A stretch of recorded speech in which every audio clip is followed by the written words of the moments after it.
Pagmamahal pa rin sa taong bayan ang naisipadama ng Pangulo, lalo nang ipag-utos niya ang paghahanda para maibsan ang maaaring maging masamang epekto ng nalalapit na panahon ng El Nino. Halina tunghayan natin ang preparasyon na ginagawa ng dalawang pinakamalaking irrigation system sa bansa, ang Maris at Yupris, sa approve kung saan kasabay nito ang pagpapatuloy ng pamahalaan ng mga milestone programs and projects para sa sektor ng agrikultura.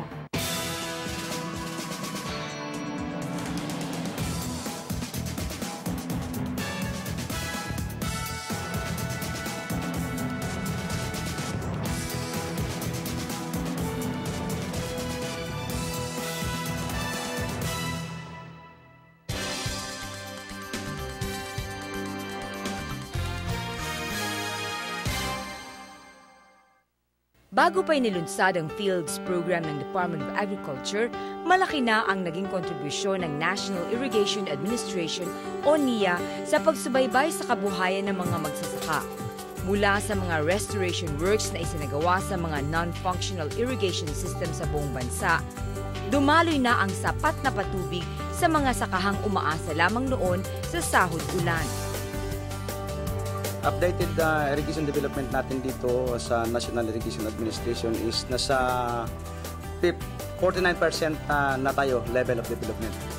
Mula sa taong 2006 hanggang 2009, umabot na sa 21.3 billion pesos ang ginugol ng NIA para patubigan ng mahigit 250,000 ektaryang lupang sakahan sa bansa. At para sa taong 2010, inaasahang mapapatubigan pa ang halos 150,000 ektaryang sakahan. From the National Irrigation Administration, talagang nagpapasalamat kami sa ating minamahal na Pangulo, Presidente Gloria Macapagal Arroyo, dahil sa kanyang panahon, it is only during her time as President na nagkaroon ng malaking pundo na ibinigay para maisaayos natin itong ating mga non-functional national and communal irrigation systems. Malaki din ang naidulot na pagbabago ng irigasyon sa mga magsasaka ng lalawigan ng Isabela. Bilang Rice Bowl ng Pilipinas, inaasahan sa kanila ang masaganang ani para matustusan ang supply ng bigas sa Kamaynilaan. Yung rehabilitation works, repair and rehab na tawag namin, we have improved natin, dumami ang irrigated area natin na patubigan. So, halos may new areas na patubigan. So, nagpapasalamat lahat ng farmers natin na nakinabang dito. Na-improve yung patubig, kumanda ang daloy ng tubig. So, halos pati yung ani napaganda at magpapasalamat sila kay Presidente Arroyo na ito yung repair rehab nagawa natin dito sa pinakamalaking irrigation system. Meron tayong naidagdag na halos 5,000 hectares. Yung 5,000 hectares is almost 10% of the irrigated area. So pag na-kompleto ito, it runs up to 8,000 hectares. So ngayon, tuloy-tuloy pa rin yung repair rehab namin at extension ng mga canals para mapatubigan itong 8,000 hectares. Malaki ang nabago doon sa pamumuhay namin dahil sa mga programa na ibinigay sa irigasyon ay talagang nabigyan ng magandang serbisyo dahil sa magandang pamumuno ng ating Pangulo. Yung sa teknolohiya ng makabagong pagsasaka ay naiparating sa amin sa pangangasiwa ng NIA.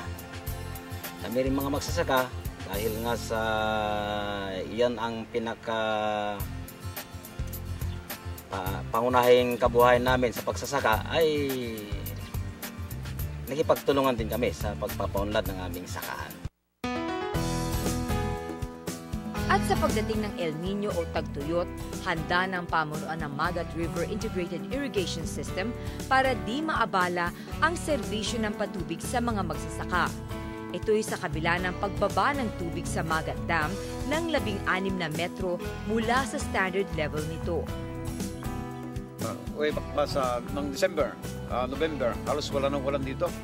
So, ang ginamit namin na tubig, talagang pinag-aralan namin na tamang-tama sa March 15, magamit natin ito. Tamang-tama na yung ripening stage ng mga palay. So, ito, nag-devise kami ng paraan, yung rotational irrigation method of irrigation. Then, lahat ng Irrigators Association, miniting namin lahat sila na in-inform namin na kailangan ganito ang gawin natin, mag-rotate tayo ng tubig, yung ibang part of the canal walang tubig, yung after a week meron naman tubig. So all in all, pinagsama-sama namin yan at nag-reduce din kami ng irrigation requirement ng 40% na, at ito ang nakikita namin na paraan. Parang pagdating ng March 15, medyo maliit na yung tubig, then anihan na rin.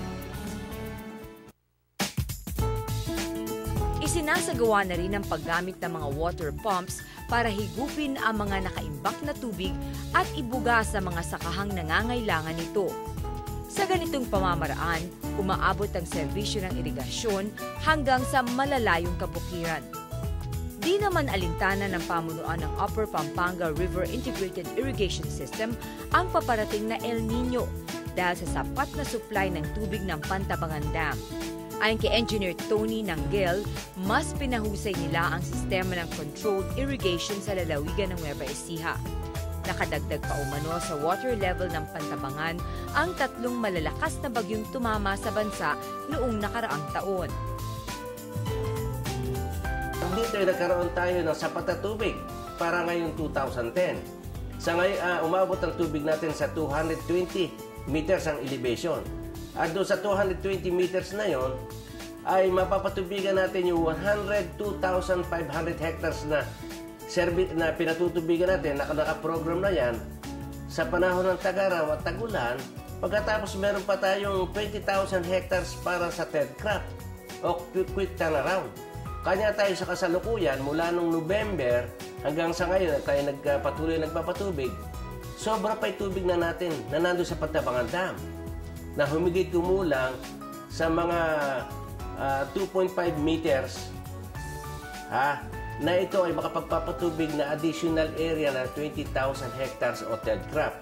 So, ibig sabihin, sa panahon nitong taon nito, 2010, 3 beses na mag-aani yung magsasaka natin. Yung magsasaka natin sa 102,500 hectares sa dry, susunod yung 102,500 sa wet, at meron pang additional na 20,000 hectares para sa third crop. Kanya tayo ay maswerte dito sa UPRIS, sa nasasakupan ng Pantabangan Dam natin, at tayo ay hindi maapekto ng El Nino. Ipinaliliwanag natin yan sa lahat ng mga nakikinig sa atin, sa radyo, sa telebisyon, na walang dapat ipag-alala itong ating mga magsasaka dito sa UPRIS sapagkat meron tayong sapat na tubig sa Pantabangan Dam.